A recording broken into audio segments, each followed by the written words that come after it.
I'm good. I'm so happy to have you here. I do want to say something. I know you're an Eagles fan, and I am. so you this thus ended a year of being able to say you were the world champion. Just Philadelphia Eagles. Only last night, but yes. Only last night. But Yeah. I hope you enjoyed your run. It was a fantastic run, and I hope It was great. Yeah. It never happened in my lifetime. I just want to say, you know, I hope you got the full amount of joy from it. You're saying this like it's never going to happen again. No, I think Right? now it's just going to be it's the Patriots forever now. No, that's not nice. Yeah. We mentioned it tonight. You cover scandals as they break as well. Does this Ralph Northam moment seem any different than what we've gotten used to in politics? Yeah, it's crazy. Yeah. Like, really crazy. Like, he's done everything wrong, every step of the way. Forget the blackface thing, which is obviously abhorrent, and putting that on his yearbook page and whatever happened, but just, this is like crisis communications 101, what not to do. Yeah. Like, he changed his story. It's me. It's not me. He almost moonwalked. Yeah. His wife also, the inappropriate circumstances, like, obviously says that a lot. I think not just about moonwalking. Yeah. I think just like they're at a dinner I will party. give him a little credit. He knows to look to her. He listens. You know. That Did thing you I'm see, like, you know what? I've seen the clip so many times, and this time I really keyed in on her face when he talked about, you know, I won that dance contest. So what? Yeah. What are you talking about? You won that, like he's bragging. It's at the end of the day, he wants to get that detail out as well. By the way, I won. Did I mention, like, you're all mad about the blackface, but I won. Yeah. Did you not understand that? It's like he's saying, there were a lot of guys in blackface there who didn't come close to winning. No, seriously. Imagine how embarrassed they are. And by the way, I'm actually, I was 15 in 1984, so I remember people dressing up as Michael Jackson for like Halloween or whatever. All you need is the jacket and the glove. Yeah, that's it. Right. Red jacket, white glove. You're Michael Jackson. Right. It's not like you had to dress up like Ralph Northam. Nobody knows who that would be in a costume. That would be difficult.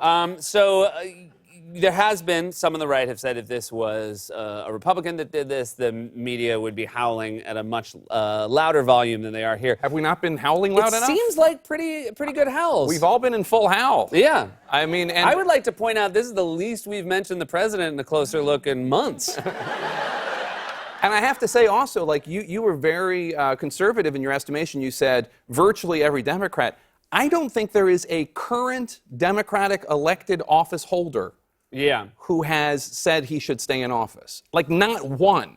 Like, you can find a Democrat to support anything. You can find a Democrat who supports Maduro, and it's Republicans too on the other side. You can find a Democrat who supports Maduro in Venezuela. You can find a Democrat who says we should talk to Assad. You can find but there's not one who's supporting him on this. I mean, it's really unbelievable. And what do you think their war room is like right now? Because obviously, you know, he's made this decision not to immediately resign. Do you think the conversation is going to eventually lead him, you know, when he talks to his staff and his advisors to walk away from this? I hadn't thought about what his war room is like, but that's an interesting question. First of all, I'm assuming they moved the table against the wall so he can, like, he thinks best when he moonwalks. A lot of moonwalking. Yeah.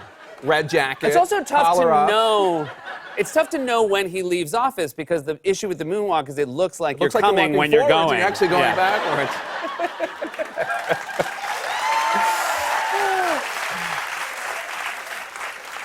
I don't know what kind of war room it is, but it doesn't seem like there are a lot of generals. Yeah, I mean, I don't understand the decisions being made. Yeah. We have a State of the Union tomorrow. That's right. A week later than we were expecting. We were talking backstage. You will obviously be discussing it after the fact. Now that we're sort of into a conventional State of the Union, are we going to learn anything? Are we going to glean anything from tomorrow? I mean, I think no matter what kind of speech President Trump gives tomorrow, he's going to continue to govern and tweet the way he's been governing and tweeting. I mean, I think the pivoting, there's no more talk of pivoting. Yeah. or moonwalking. No. It's just like he could give a very unifying address tomorrow and talk about the ways that Democrats and Republicans. Somebody's making better jokes up there. And all the ways that Democrats and Republicans can work together in this and that, and I think everybody's like, okay, we know tomorrow morning, what's going to happen. Yeah, and we were saying backstage, I think the thing that I'm looking forward to the most is that Nancy Pelosi will be sitting behind him, and he knows that. And I just think in his head, Yeah. I predict a lot of him looking back. Anytime he gets a standing ovation from Republicans, looking back at her and saying like, I mean, she does seem to have gotten into his head. Yeah. I mean, he doesn't really know. He hasn't come up with a nickname. yeah. He does seem to have a grudging respect for her. The Democrats stayed unified during the longest shutdown in American history, didn't budge. So I don't know that he's going to look, but he'll sense her.